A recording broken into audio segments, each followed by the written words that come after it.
Today we are talking 5 decor mistakes that you are making in your home and how to fix them from an interior designer.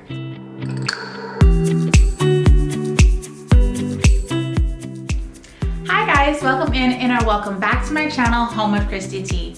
I'm Christy T and let's just go ahead and get started in today's video. It is not an attack on your decor style, it's just sharing my opinion as an interior designer on interior design related things.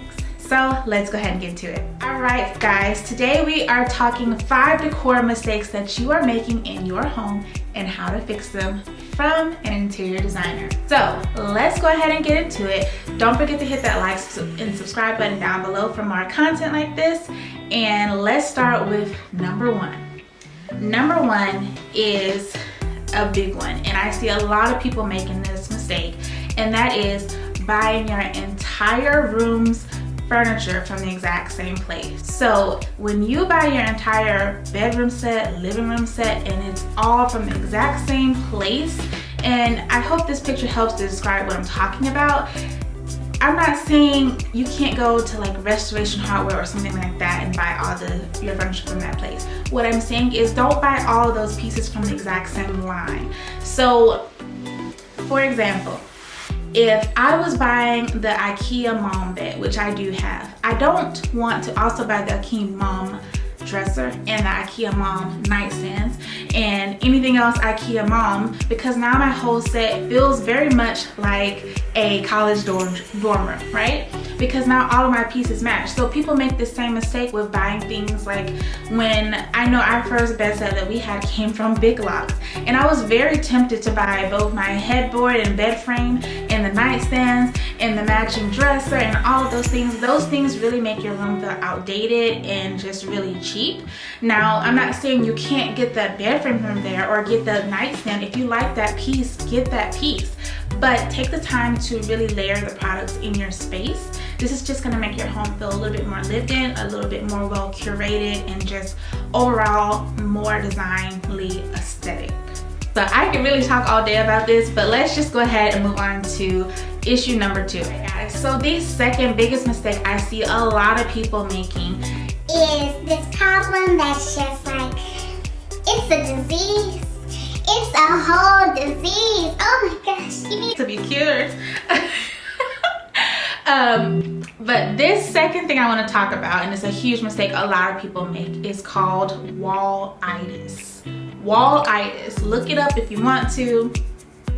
But the term basically means, from an interior designer point of view, is that you are very much stuck to the fact of having everything on a wall, having all your furniture on a wall. Nothing in your space is really floating or just kind of taking up more space. Everything is against the wall. The couch is against the wall. The TV and the TV stand is against the wall. The nightstands, the side tables, everything is against the wall. Nothing is floating in a space to make it feel more lived in and more just well-rounded all together.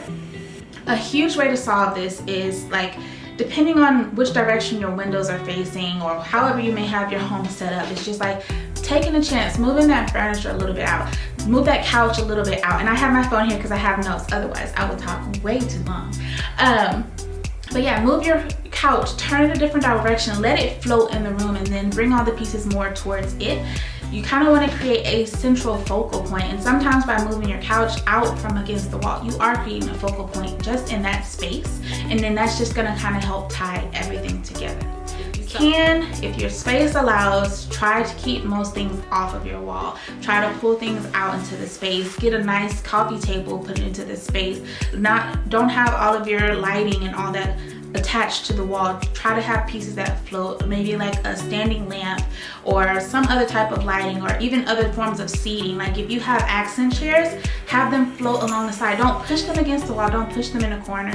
Have them float along the side of your rug to just really even out the overall space and make everything a little bit more aesthetic. So before I move on to the next mistake that I see a lot of home decor enthusiasts making, I want to say that if you aren't already, please don't forget to hit that like and subscribe button down below so that YouTube can continue recommending my channel and these videos to other people who are like-minded like you, who are interested in content like this.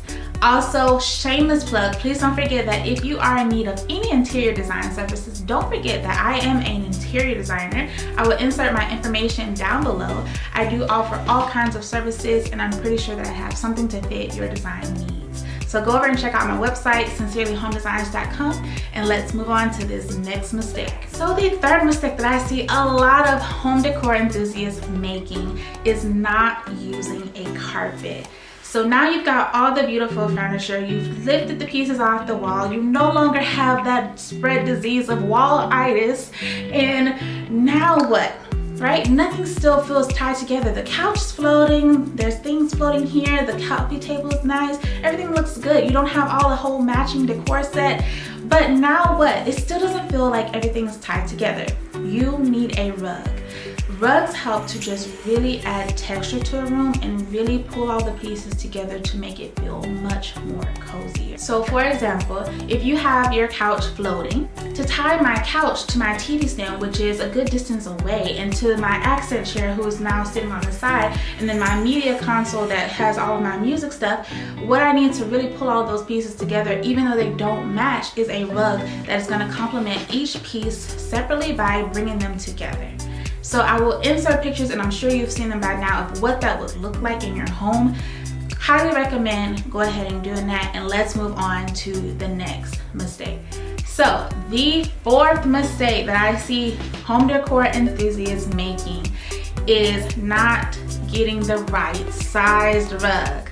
So you're saying, well, Christy, I went out and bought a rug and it still doesn't look good, right? The biggest mistake I see people make with buying a rug is getting the wrong size. Besides not getting the right color, is getting the wrong size.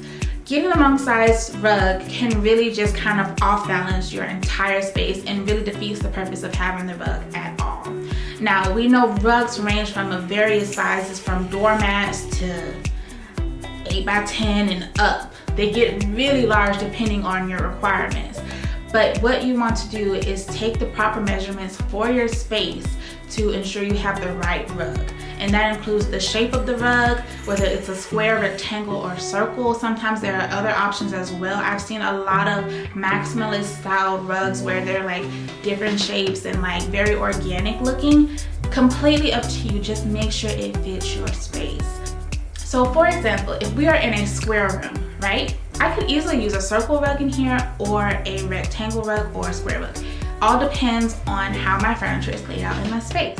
So in my living room, I currently have a 5 by 7 rug.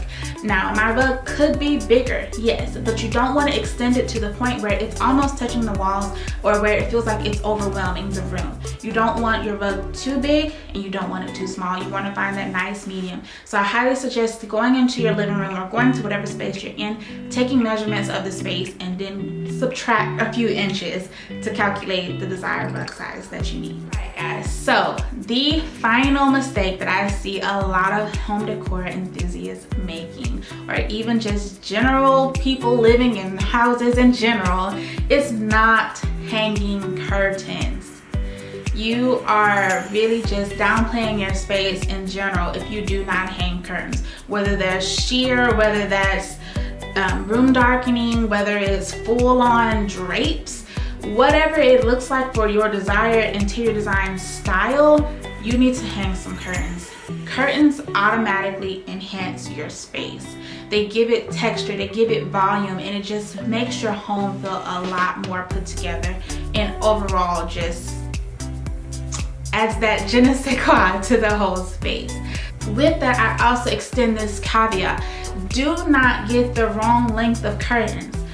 Take out a tape measure, measure the length from ceiling to floor, depending on how your living room or your wherever space you are having to put your windows. Measure accordingly. Hanging your curtains a little bit higher than your windows really just kind of heightens the room, especially if you're in a smaller space. It's just going to make that room feel a lot bigger. But if you don't have that, then just measure from the top of your window to the floor. So for me, I live in an apartment and our ceilings are pretty normal size, but our curtains are on a track system, so there's no place to place a curtain on. There's only a track for the curtains to be hung on. So that means that my curtains need to be from ceiling to floor. Anything shorter than that, where the curtains are like to maybe just the windowsill, will look very much inappropriate. Now maybe for a child's room, this is something you could pull off depending on the design style once again, but for any regular size room, any adult size room, I highly recommend getting at least floor to ceiling curtains and making sure you just put curtains in the room in general, even if you have blinds. Alright guys, so that is gonna wrap up all of the mistakes that I feel and I see that a lot of people make in their homes for today's video. I do hope that you enjoyed this kind of content. If you did, don't forget to comment and let me know down below. And of course, hit that like and subscribe button. And I will see you guys in next week's video, where I'll be sharing some DIYs that I've been doing recently, and I'm excited because they turned out really amazing. So I'll see you later. Bye.